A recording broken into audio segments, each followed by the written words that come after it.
how idea marketplace can boost innovation, just as references, if you wish to read something out of his work. What time they wake up, how fast they drive, how long they drive, how fast they make turns. You get constant information. It's like the difference between TikTok and Netflix. Netflix gets information about us every 30 minutes to every two hours when the show is over. TikTok gets information from us every 2 seconds, every 4 seconds. Our second largest discount airline in the world. His core idea was, I'm not going to compete for airline customers. I'm going to add new customers to the market. I'm going to target customers that don't take airlines. Maybe they use trains, or they drive, or maybe they just stay at home. And I'm going to design the airline experience to make it comfortable for them to start taking the airline. And this is what Clayton Christensen calls non-consumption. Welcome to the second session of future-proof skills, even though Kate suggested as a revised version of the title, because she says that proof is not the right word. It's better future-ready skills. As you know, since I already said this last time, but also to put Kaihan into the context, this is a special course, let's say, within our MBA program, in which you should not expect continuity among the various speakers. We don't have an exam at the end, and we are not here to give you a practical tool, to give you something that tomorrow you start working on. On the contrary, we are here to give you food for thought, to give you inspiration, to give you frameworks, to give you cases, to give you ideas that can stay there with you and potentially help you tomorrow, but more probably helping you to take better decisions and as managers during your career in a world that is changing faster and faster. And we are taking this opportunity to involve friends, and I'm super grateful to Kaihan for being here tonight, that can bring in our class a global vision. Kaihan, as we said, for the people that were connected before, is calling in from the United States, from Miami. He is founder of Outthinkers, a global think tank mainly focused on strategy and innovation. There is an amazing podcast that is called Outthinkers, where he interviewed many of the great names that you saw on your slides, from Osterwalder, Tushman, Rita McGrath, and many other great names. He wrote many books. This year, he was finally ranked in the main ranking for Thinkers 50. He was shortlisted for the Breakthrough Idea Award, and is a keynote and a strategic advisor. Here, I took some of his latest release. This great book that is Proximity, How Coming Breakthrough in Just-in-Time Transform Business, Society, and Daily Life. There is the cover of the podcast, and his latest HBR article, New Research Shows How Idea Marketplace Can Boost Innovation, just as references, if you wish to read something out of his work. As I said before, more than happy if you can turn your cameras on. This would make the space a bit more interactive. And said this, I would thanks again, Kaihan, for joining tonight, and I leave you the floor, and I give you the chance to share your slides if you wish. Excellent. Thank you so much for having me here. I'm gonna just, I have two screens. I'm gonna move what I see here over here. So if you see me looking here, it's because I'm looking at you, not that I'm looking away from you. And if anyone wants to interrupt me, maybe you put something in chat, or you wave your hand, and Danielle, maybe you could interrupt me and speak so that I can see that, because I might not be able to see you. So I'll just sort of lay out my theory and my work, like for maybe 40 minutes. I might skip some slides because I think I have too many, and then we have 15 minutes for Q&A and discussion. Does that sound right? Yep, great. Okay, so let me share my screen. Great. You can see this okay? Yeah. Yes, they are there. Yes. Great. Okay. So why patterns? I think that every game has distinct phases. For example, in chess, you have the beginning, the opening, you have the middle, and you have the end game. In the end game, which in business would be the end of an industry or in a stable competitive environment, logic is very helpful because you have fewer pieces on the board and you can think through, if I do this, then this will happen. And if they do that, then this will happen. And so logic is very helpful. However, at the opening of the game, what is more useful is patterns. And it is simply because mathematically there are too many possible endings for you to be able to use logic to predict what will happen. And so it's actually been measured that master chess players, they recognize twice as many patterns as experts, and grandmasters recognize 10 times as many patterns. So we're talking about the opening of games being played through the application of patterns rather than logic. And what these patterns allow us to do is to see what I call fourth options. And this idea of a fourth option is in many domains. Before 1968, there were 3 ways that you jumped over a high bar. And then in 1968, this gentleman went over the high bar backward. He won the Olympics. It took the competition 8 years to copy him. 8 years later, 90% of high jumpers are using this new technique that's called the Fosbury Flop. But for me, the 2 big insights from this are, number one, there's no technology that suddenly appeared on the scene in 1968 that makes it possible for you to go over high bars backwards. The technology are simply pads that are put on the other side of high bars, and that allows you to land backward.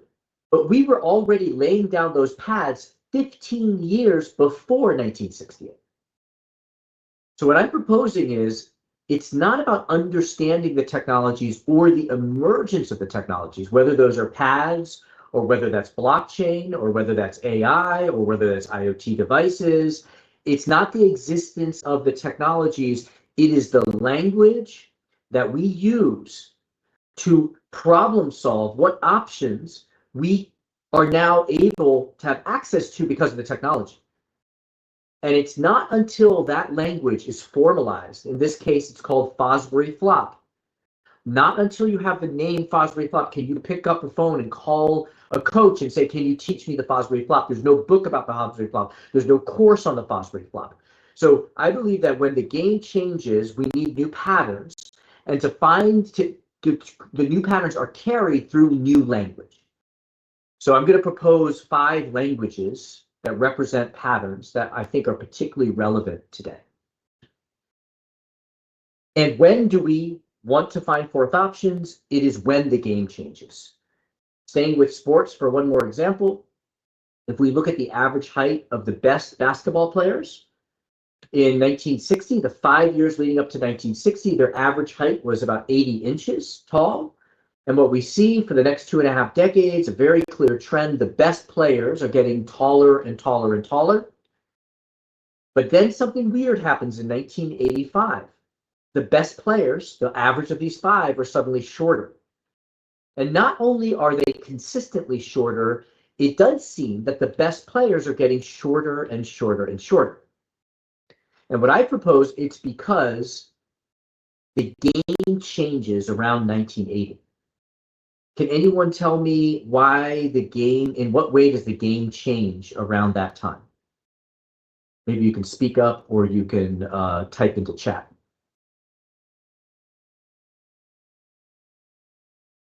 Any ideas? 3-point shot. Exactly. Who's that? David said that? No, it's Michele. Oh, no. Michele. Okay, great. Michele said, 3-point shot is introduced. Some teams adapt to the new game, others do not. Some players adapt to the new game, and others do not. So let's look at these patterns as being embedded in the way that we think about playing the game. It's sort of intuition. And what they do is it allows us to introduce ideas that our competitors, those being the people who would stop us or fight us or resist us, instead of understanding what we're doing, because the incumbent can always copy the attacker, right? Google could have bought I'm sorry, Yahoo could have bought Google, Blockbuster could have bought Netflix, but what did they do instead? They ignored and laughed at them. As Gandhi said, first they ignore you, then they laugh at you, then they fight you, and then you win. So the game changes, a new pattern, a new language, a new strategy, and the competitors ignore and laugh at you. These are the ideas, these types of ideas are what I suggest is the fourth option. It's just a metaphor. 3 is that represents the moment at which we feel like we have enough options. I'll go into why. It's just 3 represents what feels whole, and then the innovator, the outthinker, as I call them, they see this fourth option. And I think the game is changing. And when the games change, then the basis of competition changes. Let's look at some game changes. Yahoo. It grew up in a world where portals are the gateway. Google represents the new game where search precision is the gateway. Universal Music. The game was about owning music catalogs and having good quality sound. Apple introduces a new game. It shifts the basis of competition to digital distribution, and catalog size is more important. Studebaker and old cars. Cars used to be about the craftsmanship, and each car was built by hand. And Ford Motor introduces a new game. Scalability and mass production is the winning factor. IBM grew up where hardware was the basis of competition, and Microsoft said operating systems are the new choke point. But it doesn't mean that the old always loses the new game. I think Garmin is a great example of it. It grew up where standalone GPSs were the basis of their business. Our phones end up taking away the GPSs in our cars. They still have GPSs on boats, but they already had worked on devices, and so they were able to shift to the new game where wearables is the new game. So what are the mechanics of the shift to the new game? Number 1, the job to be done still stays the same, right? I still want to hear music that I like, and that makes me feel good, or makes me feel sad, or makes me feel motivated, whatever the music is that I want. But a new way emerges to get it done. Instead of a CD that I put in, a DVD or CD that I put into a machine, instead, I now have a digital device. The profit pools shift. So it used to be that you made profit from producing high quality DVDs, but now the production isn't the limiting factor. Instead, the distribution of lots of music through a channel becomes the unique capability, and profit pools to there. And what does that mean? The winning capabilities change. The winning capabilities that you need to produce good quality music are like nice studios, people who can identify good artists, who can write good music, right? The capabilities now become about compressing music, distributing music, storing music. But what really matters is the mindset. The mentality, the mental playbook shifts.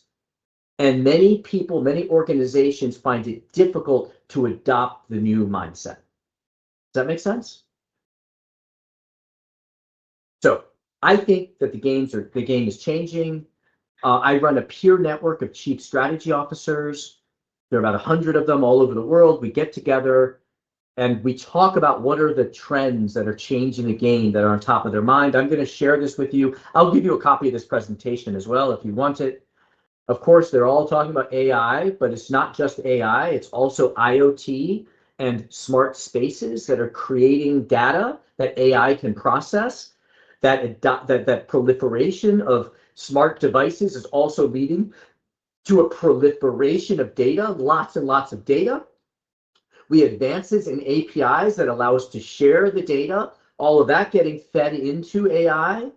We have robotics and automation, whether that is digital automation or physical robots that are able to sense and take that data and start producing and changing how they react to it. 3D printing, I think, is a highly underappreciated technology that is going to change many, many industries. For various reasons, which we'll get into later, there are new organizational models evolving from centralized organizational models to decentralized organizational models, or you could say platform models and platform mindsets that are required in order to compete with that, which Danielle, of course, is the expert at. New generations of customers and workers that have different priorities and different needs. All of this is happening in a world in which climate change and sustainability are becoming more important. It's getting more expensive to buy insurance, to pay for flood damage, to rebuild. All of that expense is starting to hit the bottom line. Global regulatory uncertainty. I mean, 2 days ago, we in the United States stole the president of Venezuela. We have Russia, we have Taiwan, immense global uncertainty. Digital value is shifting. So like more of what we sell is digitally delivered than physically delivered. It used to be 30 years ago, if you bought a car, everything that you valued, that you paid for, was physically delivered. The handlebars, the steering wheel, the gear stick, the buttons. Now, when you buy a new car, 50% of what you're paying for is digitally delivered. Autonomous driving or driver assist, cameras, buttons, the display. More of what you're selling is now digitally delivered, which allows you to start customizing. Many, many industries are dealing with talent shortages, struggling with that, and connected users. I think that physical users are becoming digital users. And what that allows us to do is start having ongoing interactions with this. That same car, for example, when you sold an old car, you only got information about the customer every 6 months when they brought it in to get repaired. And then you could look at the computer and you could see some information. Now you have ongoing information about the customer, what time they wake up, how fast they drive, how long they drive, how fast they make turns. You get constant information. It's like the difference between TikTok and Netflix. Netflix gets information about us every 30 minutes to every 2 hours when the show is over. TikTok gets information from us every 2 seconds, every 4 seconds. So all of this is creating a game change. And I do believe that organizations are on the cusp of this moment where we have to decide, how are we going to play the game? Are we going to keep playing the old game, or are we going to learn to play the new game? Do we keep going over the high bar forward, or do we learn to go over the high bar backward? And it is not about understanding the technology. It is about adopting the mindset, embracing this new playbook, because learning how to do this, go over backward, it's not just, oh, now I'm going to go over backward. You have to train yourself. You have to learn to approach from a different angle. You have to learn to push up with velocity. You have to learn to twist your body in midair. It requires you to retrain your muscles. And the same thing is in business. You know, I used to tell the story of Netflix as Blockbuster didn't see them coming. They didn't understand their strategy, but that's not true. Blockbuster understood Netflix's strategy. In fact, they believed in Netflix's strategy so much that they created an entire different business called Blockbuster Online. They staffed it in a different building so it could have a different culture. They gave them money and they let them operate in complete autonomy, and they basically were going to copy the Netflix model.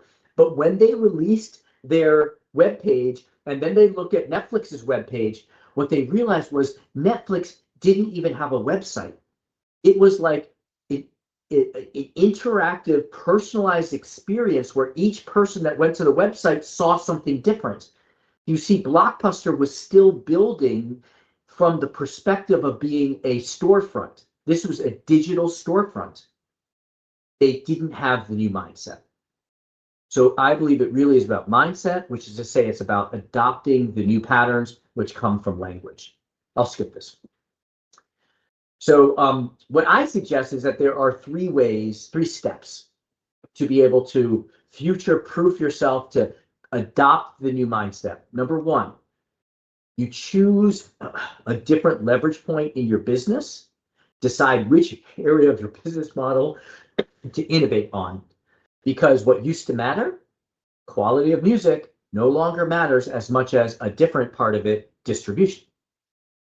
And then you generate options, generate more options than your competition using new patterns. And I'm going to propose that there are 5 new patterns to use. And the last thing I'll just say is that these will generate ideas that seem crazy. And it's very important that our organizations have the space to work on seemingly crazy ideas. So I was just going to touch on each of those. Sound good? Great. So first, choosing which area to focus on. I'm going to give you a framework. It's a business model framework. There are other business model frameworks, but this is one that I use, that I've been developing for like 15 years.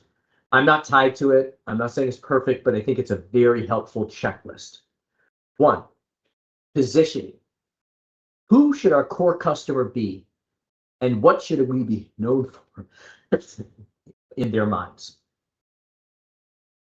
Product or service. What designs or builds or services should we outperform on? And therefore, what should we underperform on? So going back to the Apple iPod example, they decided to outperform on a number of songs available. They underperformed on quality of music, meaning the sound quality of the music. Pricing. What pricing innovations should we use to introduce new buyers? And I think the 3 most important questions in pricing are: who pays, what do they pay, what basis do they pay, and when do they pay? You could say Netflix, like all they really did was say, instead of charging per rental, we're going to have you pay per month. That's all they did. But what that shift did is created a whole new category of entertainment as a service. Pricing is highly underappreciated as a strategic leverage point. Placement. I know who I'm going to serve, what product and what price. So how do I get to it? What channels or locations or partners should I pursue in order to serve this opportunity? Now, when I have that in place, it's promotion. What new innovations can help us market and sell? How do we get those people to be aware of us, to consider us, to choose us? Using social media techniques or personalized messaging. The physical experience that we deliver, looking at the touch points along the journey. What do our customers see, smell, hear, taste, touch? You go into an Apple store and there is no checkout, right? The experience is very different. The reason they created the physical stores is so that they can control the whole environment around their products. Now you get to processes. We know what our positioning is, our product, our pricing, our placement, promotion, physical. Now we have to operationalize all that. What operational innovations can help us better deliver on the first 6 things? Now, who's going to operate those processes? People. So we want to think about, given my processes can be different, what type of people should I recruit? How should I employ them? How should I organize them? How should I incentivize them? What should our values be? And then finally, purpose. How do we leverage our purpose to activate the ecosystem? So the point is, 2 points here. One is, we mostly, in the old game, there were just a couple of these that we focused on. In the new game, there might be different ones that we focus on. And we're not used to focusing on those different ones. So we need to consciously choose a different leverage point. Next up, now that we choose leverage points, let's talk about generating options. I'm going to go pretty quickly here because I'm realizing I'm talking too much and we won't have enough time for questions. I already told you about this. It's about finding new patterns, and it's about using lots and lots of patterns, like grandmasters recognize 10 times as many patterns. In my work, I believe there are 36 fundamental strategic patterns. This was my dissertation, this is my doctorate work, and my first 2 books are introductions to these 36 patterns. And out of these 36, my research says that these are the 5 patterns that we want to bring into the game in order to see forth options. And so I'll briefly go through each of these. And I'm going to skip some slides and we can talk about them. So let's go back, okay? We recognize the game is changing. We realize the leverage point has changed. It's no longer quality of music, it's distribution. And so now we want to think about what are 50 or 60 new things we could do in distribution.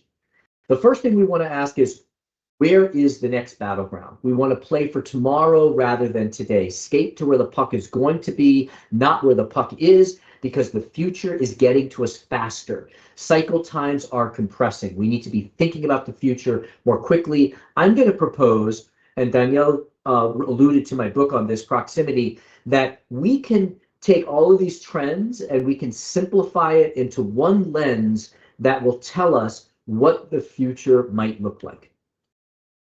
What we recognize is 4 of these trends are turning physical customers and users into digital customers and users, ongoing interaction with them.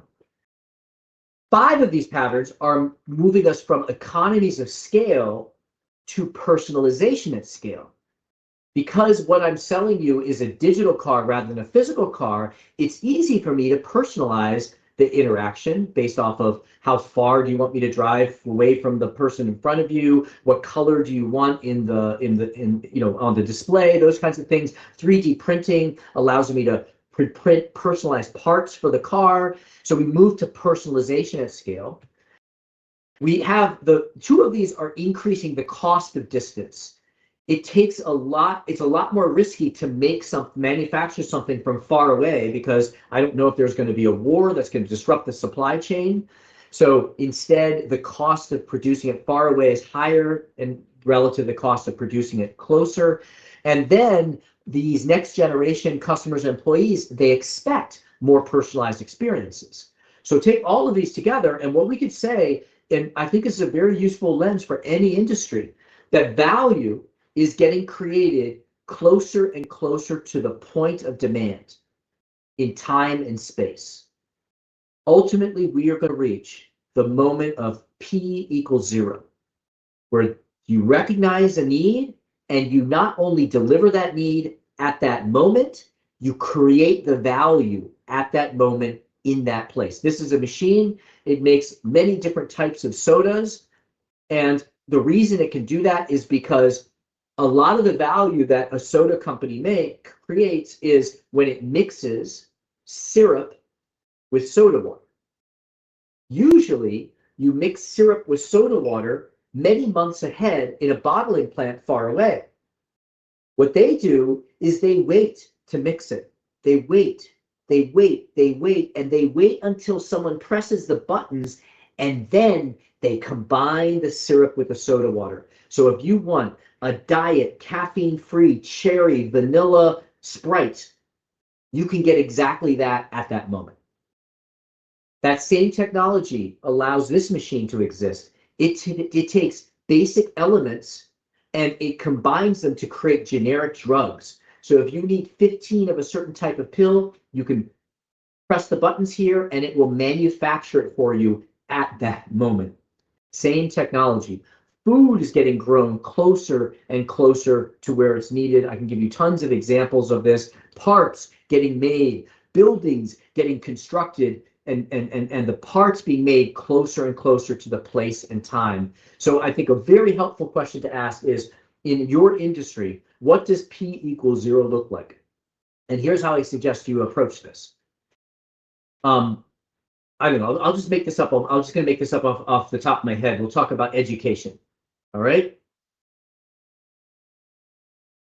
First of all, what need do we really serve? Maybe education, the need that we serve is to help someone advance their career. When does that need emerge? Maybe it emerges after they've been in a role for 2 years and they now need to move to another role. How do we create value by combining things? We combine students with professors, with content in a learning environment. Usually we design that ahead of time. And what would it look like to do that in the same place at the same time as need arousal. So 2 years in, somebody says, I need to advance my career. And right then and there, we surround them with other students and professors and content, and they're learning right there. Every step between right now and that moment is an opportunity to innovate. And if you can just move a little step further, you can create immense value. Think about Uber. All they did was get a car to the curb 30 seconds before a taxi cab driver did. A little step in proximity, huge value. So a good question to ask, first question to ask is, where is the next battleground? Proximity could be a model. And what can we do to move there early? So that's pattern one. Pattern two. Sorry, I'm going to go more quickly here. I'll give you the presentation. Coordinate the uncoordinated. Power comes from coordination. It's becoming easier to coordinate things in new ways. Probably Danielle has talked to you about this trend, and it leads to platforms, it leads to ecosystems, it leads to blockchain. And what we see is this digitization and coordinate, new ways of coordinating are hitting every sector, from manufacturing to warehousing to farms. And what happens is, across the value chain of an industry, as this digitization happens, it's going to change us from a linear model towards an ecosystem model. So let's talk about the food chain, for example. End consumers, we're going to go from a regular kitchen towards a smart kitchen that can immediately see what food we need and immediately order it from the grocery store and allow us to digitally, cook everything. Now, that food order has to come from a food service supplier, which is also becoming digital, allowing us to rapidly track inventory, personalize and pack and ship. That's going to then lead to distribution, and logistics is getting digitized so that they can also plug into that. And then manufacturing and processing gets digitized. Then aggregation and trading of the food gets digitized, which then informs production. Oh, people are ordering more milk, so we need to produce more of this type of milk. And then the inputs in agriculture get digitized so that it can plug in. But what's interesting is now these things all communicate with each other. And so we move into this dynamic, ongoing, coordinating kind of cloud. And every industry, I think, is going to move in this direction. But also internally, we see companies are coordinating themselves in new ways. And a good example of this is a company called Hire. It's a Chinese company. Over a 5-year period, they grew from $5 billion in revenue to $32 billion in revenue. And if you ask them how they did it, what they said is they took our regular hierarchical structure, we broke us down to 4,000 micro enterprises, and these enterprises compete with each other. They each have their own CEO, and then they even took their support functions like IT and marketing, and they turned them into micro enterprises that have to compete to sell their services internally. But do you see the shift from like a structured to an unstructured model? And all of it has to do with the economic fact that coordination costs are coming down. Let me skip this. I can give you the piece that I wrote about that. So who or what would we like to coordinate in a new way? That's the second pattern. Third pattern is, I call it force a two-front battle. I think an easier way to think of it is that successful companies less often define themselves by their own industry. Every company has a self-identity, and most of those self-identities sound like, we are a bank, we are a manufacturer. But instead, the successful companies don't define themselves by their industry. They define themselves differently. It allows them to behave differently. Airbnb, I think, is a very clear example of this. If you look at how Airbnb defines its business in its formal filings with the government, they say Airbnb is a community based on connection and belonging. It's a community. Look at how Marriott, their traditional competitor, defines their business. Marriott International Inc. is a worldwide operator, franchisor, and licensor of hotel, residential, and timeshare properties. I'm sure you can see that the kind of company that Marriott is will naturally see and choose very traditional options, whereas Airbnb's self-definition allows it to behave very differently.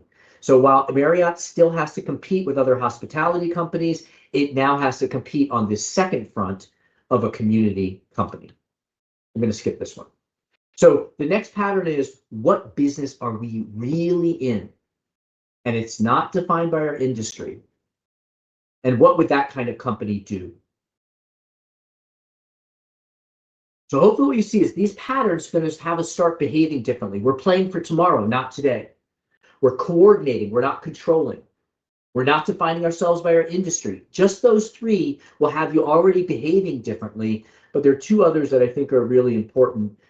Be good, which basically says we have been moving away from the idea that corporations exist to maximize shareholder value. Companies are realizing that a better strategy is one in which our growth is good for multiple stakeholders. And so we see this shift. The MasterCard, Ajay Banga was the CEO there. He took the company from $25 a share to $350 a share. And I had him on my podcast and interviewed him and asked him about his strategy. And he said it really came down to the moment where we realized that we are a business that can be a force for good. So what he said was, we recognized that our market opportunity was not to steal market share away from Visa. It was to steal market share away from cash. So he started talking about creating a world beyond cash. But as he started talking about this world beyond cash, it wasn't just a financial benefit. It was also a social benefit. He would say, in a world beyond cash, drug dealers don't sell drugs to children without that being traceable. In a world beyond cash, when a government gives money to its citizens, it doesn't get taken away by middlemen. It goes directly into their bank account. This creates a better world. And what that did was activate an ecosystem.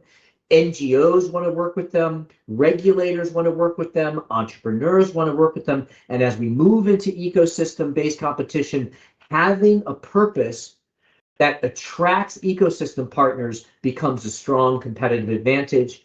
John Deere is a great example of this. They have outperformed their competition across every dimension. Higher earnings per share. They're 95 percentile on earnings per share, higher operating margins, higher net margins, faster sales growth, greater book value growth. And what they do is they put forward this idea of precision farming, and that activates the ecosystems, the drone companies, the chemical companies, the providers, the farmers, all want to be part of this movement. So the next question to ask is, how can we create strategic power by being good? The last one is really fun. Create something out of nothing. And in the old mindset, what we tended to do was think within existing categories and play with the pieces on the board. But the newer mindset is to create new categories and to add things to the board. For example, in chess, you can't take a queen out of your back pocket and put it next to my king, because there's a rule that you can't just add a piece to the board. But in Go, in a way, the rules are the opposite. In Go, you cannot move the pieces on the board. You can only add or remove pieces. So it's a very different way to think of playing a game. I'm not saying one is better than the other. I'm just saying that we are fixated in playing with the pieces on the board, and therefore there is an opportunity to play differently, to add things to the board or remove things from the board. Tony Fernandez did this.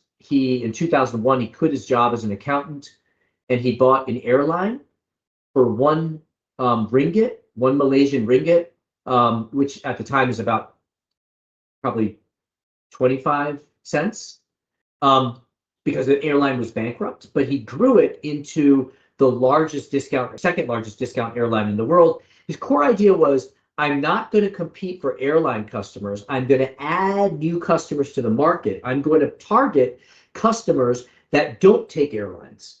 Maybe they use trains, or they drive, or maybe they just stay at home. And I'm going to design the airline experience to make it comfortable for them to start taking the airline. And this is what Clayton Christensen calls non-consumption. So you look at for where there is non-consumption, people that are not buying from you or even from your competitors. And there are 4 reasons why they don't buy from you or they're not in the market. One is price. They can't afford it or they don't think they can afford it. Access. They don't know how to get to, they can't get to the airport. It's not close to them. Know-how. They're overwhelmed and don't know how to use your service. They don't know how to do check-in or pre-check-in or how early to get to the airport. So they need more familiarity. Or time. I don't have time to think about going by the airline. I'm busy. I have 3 kids. I've got a full-time job. So you want to look for pockets of non-consumption, see which of these are at play, and then unlock that. Another great thing to do is to add a category. I did a workshop for Microsoft many years ago, before Apple released the iPad, and we did a strategy workshop, which was about how should we compete with this new product that Apple's going to announce. At the end of the day, they decided that there was nothing to do because all this is a tablet computer, and they already had a tablet computer. Microsoft did. So there's nothing to do. What they didn't understand was that Apple was creating a new category of product by redefining what the tablet computer was for. Across many industries, we started seeing as a service becoming a new category, right? Salesforce introduces software as a service, Netflix entertainment as a service, Rolls-Royce, which manufactures airline engines, they have been selling propulsion as a service for a long time, food as a service, mobility as a service. So it's always fun to think about what as a service, how can I turn my business into as a service? So what would you like to add to the game? New customers, new stakeholders, new occasions, new categories, new needs. And so by patterns, I mean, these 5 patterns are the most important patterns to know right now, and you now know them. All you have to do is take them back to work and say, where's the next battleground? What's uncoordinated? What business are we really in? How can we create power by being good? What would you like to add to the game? And so I'm going to close up with my last suggestion here, which is these patterns will have you think of ideas that are inconsistent with the logic of the existing playbook, of the existing patterns. And they're going to produce ideas that look impossible. Amelia Earhart said, she was the first woman to circumnavigate the globe in an airplane. She said, never interrupt someone doing what you said couldn't be done. So what we want to do is we want to introduce and stay with ideas that seem impossible, but luckily there is an easy way to overcome the dilemma that you're not going to want to pursue the crazy idea. And Albert Einstein points to it when he said, it's not that I'm so smart, it's just that I stay with problems longer. So a very simple thing that we can do is we take all of our ideas. So we asked those 5 questions, we generated 50 ideas, and we plot them and we say, is this idea easy or difficult to do? And if we did it, would it be high or low impact? We're going to find some ideas that are waste of time ideas. We get rid of those ideas. We're going to have some ideas that are easy but low impact. We'll call those tactics. You would think that we want to focus on the easy, high impact ideas. We call these winning moves. Some people call it the low-hanging fruit. But here's the issue. If those ideas look easy to you, they're going to look easy to your competition. And your competition is going to copy them very quickly. The 4th option almost always appears to be a crazy idea, a high-impact idea that seems difficult or even impossible. And so the key that innovative companies embrace is to spend time working on crazy ideas, looking at how can I outsource something or partner something to shorten time to market, to make it easy and turn a crazy idea into a winning move, and then picking their 4th options. So let me stop there. What I said here was games change. Your old playbook isn't necessarily the right playbook. 3 ways to apply a new playbook are: 1, choose a different leverage point because the choke point has changed. Use a new set of patterns to generate ideas. And then when you sort through those ideas, make sure that you have time to work on seemingly crazy ideas. Okay. So we have 13 minutes for questions, comments. Thank you, Kaihan. Thank you. For this, summary of many of your research and your view on the future of strategy and innovation. Guys, the floor is yours. Curiosities, questions, examples, doubts that you have. What would you like to know more from Kaihan?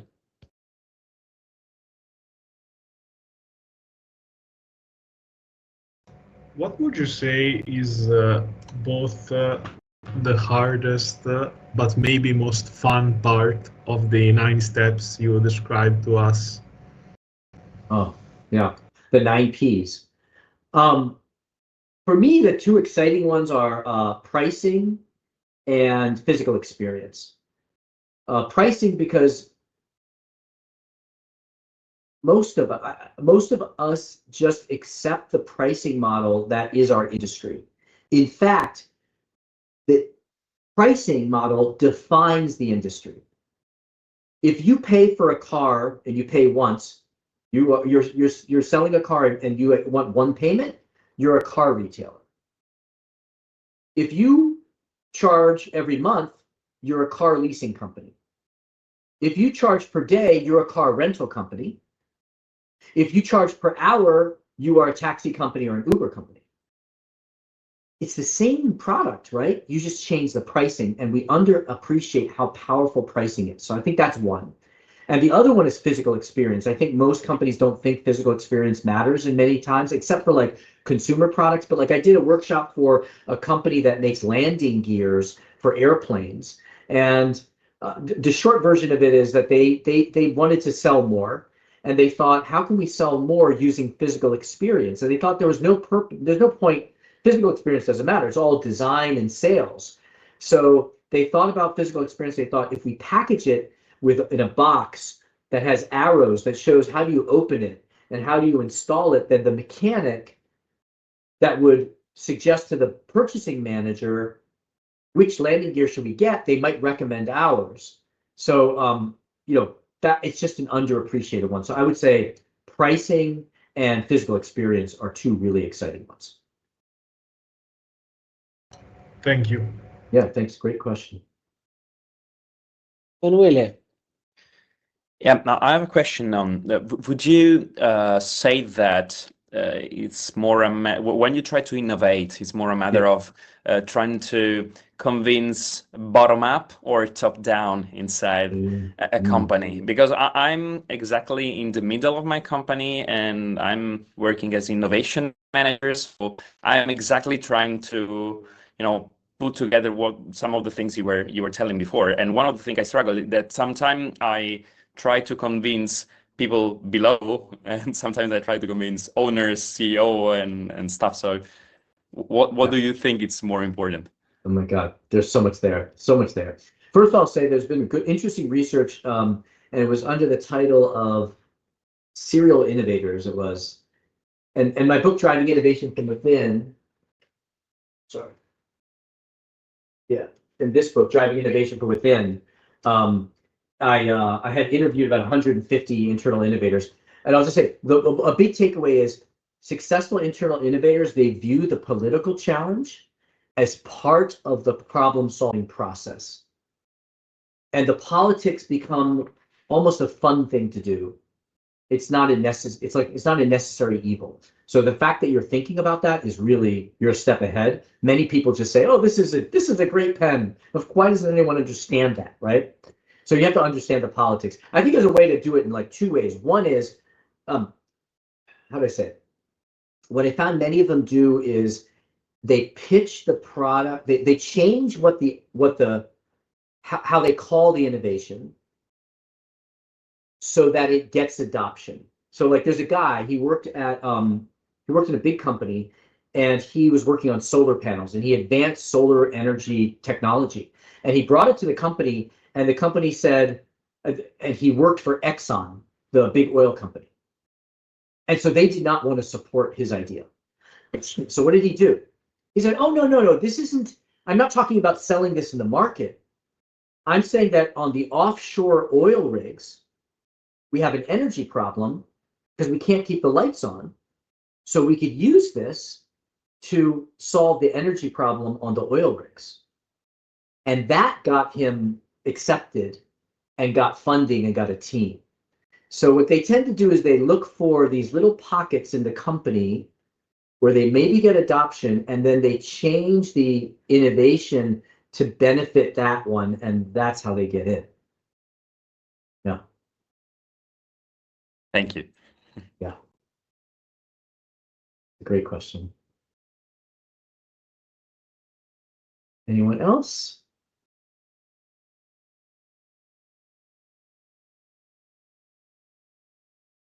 No, Or I have a challenges or curiosity that follows up what Emanuele said. In a way, innovation feels and leaves many barriers within the organization, and for sure, the engagement towards the team, your boss, or whatever else is one of them. And this kind of reframing that you were suggesting, I think it's a very cool antidote to that. Do you have any other common barrier that you see to innovation with a related antidote that can be used? Yeah. So in the driving innovation within, identify these 7 barriers. I'll write them here. It spells innovate, but it's misspelled. The first one is intent, which is people have just stopped trying. And usually they stop trying because either they think they can't do it, they think it's not possible, or they think that they will get laughed at, or there'll be negative social conflicts. A big one is need. They don't understand what the company needs. Most people don't know the company's strategy. So it's very important that you listen to the analyst reports, you listen to what the CEO says, you understand what the strategic priorities are of the company. That'll get you miles ahead. The next one is they don't generate enough options, which is what we covered here, using patterns to generate options. The next one is value blockers, which is business model conflict. Is that they think that there is an obvious business model around their idea. Who should sell it, how we should price it, how we operationalize it, what our channels should be. And what you want to do is you want to identify where you're going to face problems or conflicts with the internal business model, and then change it. A big one is, I want to sell this, but the person that I want to sell it to is not the same person that our salespeople currently sell to. So you maybe want to change who it's for, so it's valuable to the people that our salesperson actually sells to, Act is about taking action. It's about that they're going to ask you to prove it before they give you permission to do it. But you need to conduct a little experiment. You need to take action. You need to do something in order to prove it. So a lot of times what that trick there is to do like an MVP, minimum viable product, kind of very inexpensive test, and don't even ask for permission. Just do it. The next one is team, that you need to collaborate with people. Like you're sitting in product and you need to collaborate with someone in marketing and finance and inventory and accounting. But you can't get them to work on it. So the trick there is to not ask for money, not ask for permission, but just send an email out and say, I've got this idea. Does someone want to work on it with me, just for the fun of it? And you create an informal group of people who get excited about the idea, and you start working maybe on that experiment. The last one's environment, which Emmanuel was alluding to. Leadership, formal culture, informal culture, talent, and learning how to manage the internal politics of it, right? So It spells innovate with just one N. But I still think those are the big barriers. Luckily, companies have advanced quite a bit on some of them, like allowing the agile experimentation for ACT. Obviously, I'm curious to know if anyone in the room has other questions, other doubts. So feel free to raise your hand, and I will give you the floor shortly after. Kaihan and myself know each other pretty well. We've done a few things together. We met various times, but this was the first time I was actually listening to an overview of what Kaihan does, and I met Kaihan in the area of Outthinkers, the podcast where it starts from strategy. And today you mainly talk about innovation. And I find pretty interesting how strategic is innovation in your perspective. You are not talking about innovation strategy. We have a course for that. Both classes will do it soon. Well, one class will do it soon, one class will do it next year.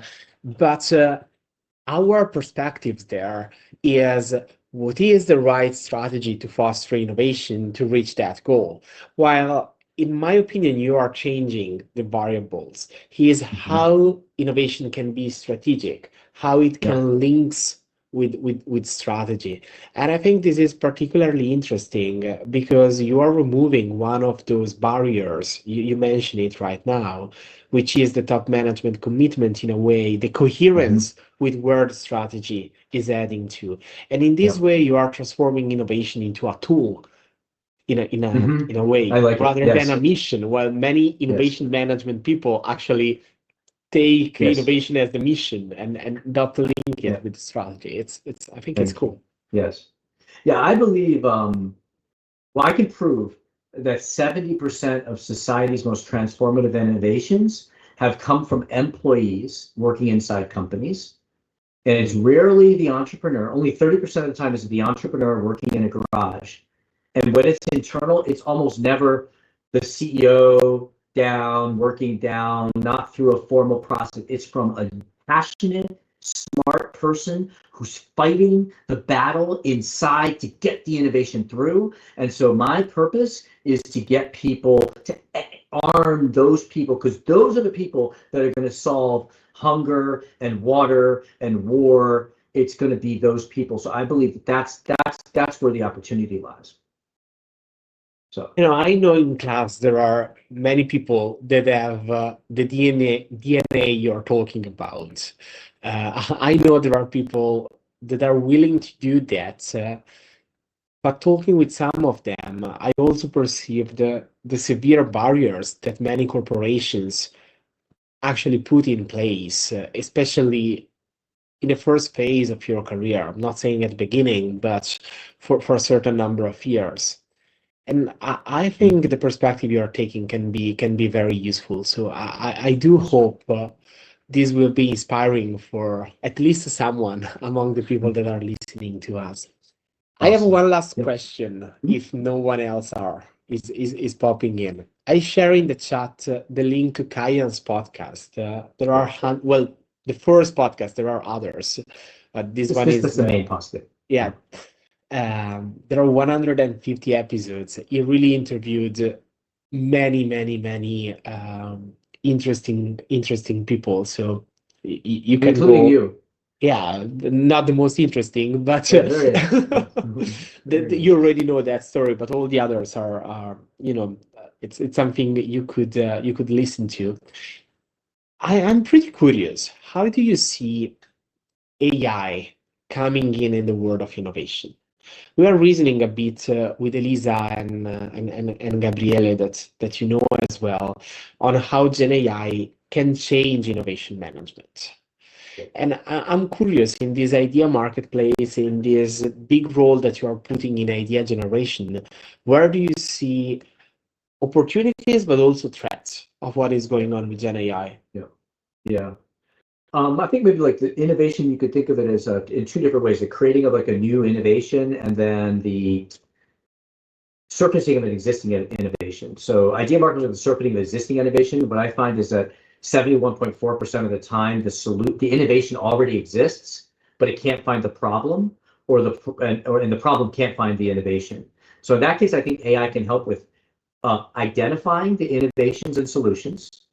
It can help with matching them, saying, oh, you can use this solution for this problem, but you never thought of it that way. Valuing it, what would be the total addressable market? How valuable would that be? Prioritizing it, and then activating action on it, mobilizing action on it. So I can help it out all ways. And then if we look at the innovation process, the new, I think that it's going to, like, in terms of ideation and prioritization, it's going to do amazing things. It'll even help us value it. But right now, I think where the three touch points are, one is setting the intention, the mission, the vision, the goal, because that is a human activity, and it's, what our purpose is. And you go back to the strategy that we were mentioning before, so aligning it to what the company needs. Aligning it, yes. And the thing about strategy is there's some things that are true just because we say it's true.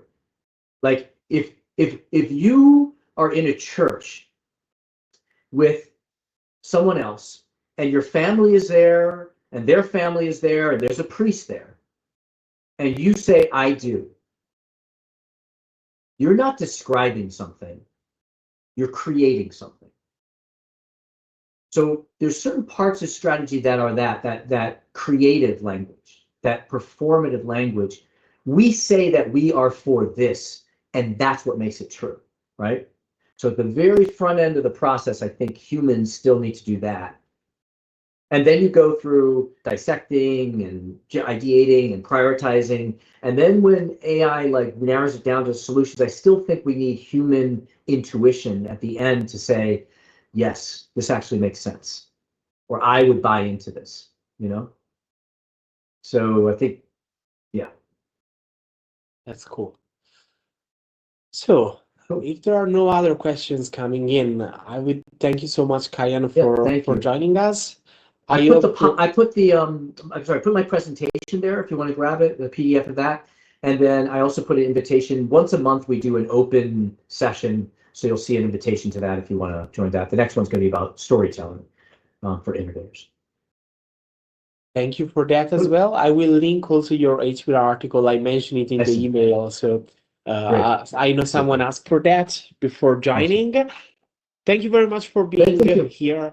I do hope, guys, this presentation will spark some ideas, some reflection. It can be also a way to connect some of the dots that you are hearing and you will be hearing in other courses. And I hope you have another person to follow on your radar. Kaihan is doing many great things. Thanks for being with us. Thank you. Have a nice day for you. Have a nice evening. Have a good evening for all the others. And see you soon. Lovely.